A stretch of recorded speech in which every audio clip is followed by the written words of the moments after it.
अपने गुरु महादेव के चरणों में प्रणाम करता हूँ। इस कालखंड के प्रथम शिव शिष्य साहब श्री हरिंद्रानंद जी के चरणों में प्रणाम करता हूँ।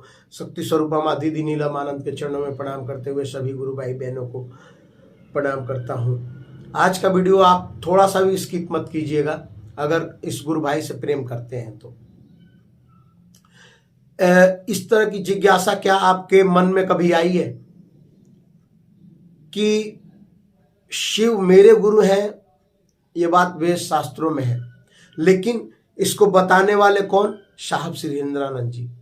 मेरी मुलाकात एक ऐसे सज्जन व्यक्ति से हुई जिनको मैं ये कहने लगा कि शिव मेरे गुरु हैं, शिव आपके गुरु हैं। वो मानने के लिए तैयार नहीं थे, जो कि जब मैंने सारी बात बताई कि साहब श्री हरिंद्रानंद जी के माध्यम से मुझे ये 3 नियम मिला है, उन्होंने ये मुझसे बोल दिया कि भैया आप जो शिव को गुरु बना रहे हैं तो आप जो है कि शिव को गुरु मत मानिए, आप साहब श्री हरिंद्रानंद जी को गुरु मानिए, क्योंकि उन्होंने आपको जो है कि रास्ता बताया है। मैंने ये भी बात कही कि गुरु मतलब भैया मैं कैसे मान लूँ कि जब साहब ही खुद मुझको निर्देश दे रहे हैं कि मेरा गुरु शिव है और अब वो गुरु आपका भी हो सकता है, तो मैं साहब की बात कैसे काट सकता हूँ।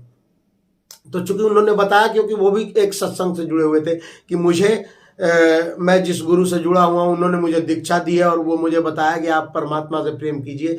तो उसी तरह से साहब श्री हरिंद्रानंद जी भी ने भी आपको ये बात बताई है कि शिव मेरा गुरु है, तो शिव हरिंद्रानंद जी के गुरु शिव हो सकते हैं।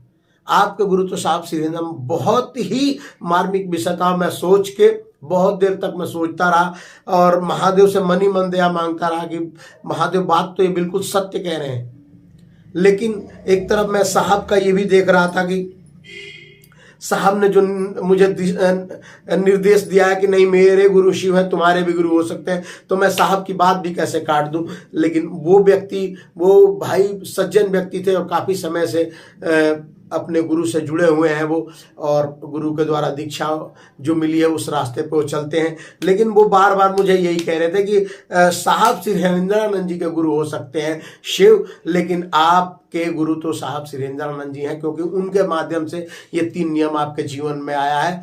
और आप जो है कि आप दया परमात्मा से ही मांग रहे हैं, शिव तो भगवान भी है। तो जोड़ने वाला जो जुड़ा हुआ है पहले, उनके तो हो सकते हैं गुरु, लेकिन आपको जोड़ने वाला जो है वो आपका गुरु हो सकता है। तो उनका जोर ये था कि साहब श्री हरिंद्रानंद जी। और मैं मन ही मन बहुत विचलित हो गया था कि महादेव ये बात तो बिल्कुल करेक्ट सही कह रहे हैं। लेकिन मैंने कहा कि भैया हमारे जो प्रथम शिव शिष्य, इस कालखंड के प्रथम शिव शिष्य साहब श्री हरिंद्रानंद जी जो हैं, उन्होंने कहा कि 3 नियम मुझको मिला है, वो 3 नियम मैं तुमको उपहार के तौर पे दे रहा हूं, तुम शिव से जुड़ जाओ, शिव को अपना गुरु बनाओ। लेकिन वो भाई मानने को तैयार नहीं थे। मुझे हंसी भी आ रही थी और मुझे मेरे अंदर इस बात की जिज्ञासा भी जन्म ले रही थी कि ये बात बिल्कुल करेक्ट कह रहे हैं। फिर मैंने मन ही मन दया मांगी। मैंने कहा कि महादेव कुछ ऐसा रास्ता दिखाइए कि इनको संतुष्ट कर पाऊं। और फिर मेरे अंदर जो महादेव ने ज्ञान या साहब श्री हरिंद्रानंद जी का प्रेम कहिए जो मेरे अंदर समाहित हुआ, और मैंने उनको जो बात बताई वो बात सुन के आपके भी रोंगटे खड़े हो सकते हैं। मैंने एक बात बताई कि देखिए हमारे वेद शास्त्रों में लिखा गया, शिव पुराण में, कि शंभवे गुरुवे नमः। रामचरित मानस में लिखा गया कि तुम त्रिभुवन गुरु वेद बखाना। इन सारी पंक्तियों को लेकर साहब श्री हरिंद्रानंद जी ने कहा, और हरिंद्रानंद जी का कहना एकदम परम सत्य है, क्योंकि उन्होंने इस बात को महसूस किया है। और मैं एक छोटा सा एग्जाम्पल उनको ये दिया कि जब विश्वामित्र जी के संग में राम और लक्ष्मण जा रहे थे तो रास्ते में एक पत्थर पड़ा हुआ था, जो कि कभी वो अहिल्या थी। तो विश्वामित्र जी ने भगवान श्री राम को, जो उनके गुरु थे विश्वामित्र जी, उन्होंने भगवान श्री राम को निर्देश दिया था कि आप इसमें जो है कि अपने पैरों से इनको स्पर्श कराइए। ये सारी कथा उन्होंने बताई थी कि ये पूर्व जन्म में कुछ थी और उनको श्राप के कारण पत्थर बनना पड़ा था, और ये निर्धारित था कि आप जब आएंगे इस रास्ते से तो इस पत्थर को आप मूर्त में बदल देंगे। श्री राम आप जो है कि इसमें पैर स्पर्श कराइए। तो भगवान श्री राम ने एक जिज्ञासा रखी थी कि गुरुदेव, मैं तो आपका शिष्य हूं, मेरे अंदर इतना सामर्थ्य कहां से आ गया कि गुरु के रहते हुए मेरे अंदर इतना सामर्थ्य कहां से आ गया कि मैं उस पत्थर को छू दूं और वो पत्थर नारी बन जाएगी। ये सामर्थ्य तो सिर्फ आपके अंदर है गुरुदेव।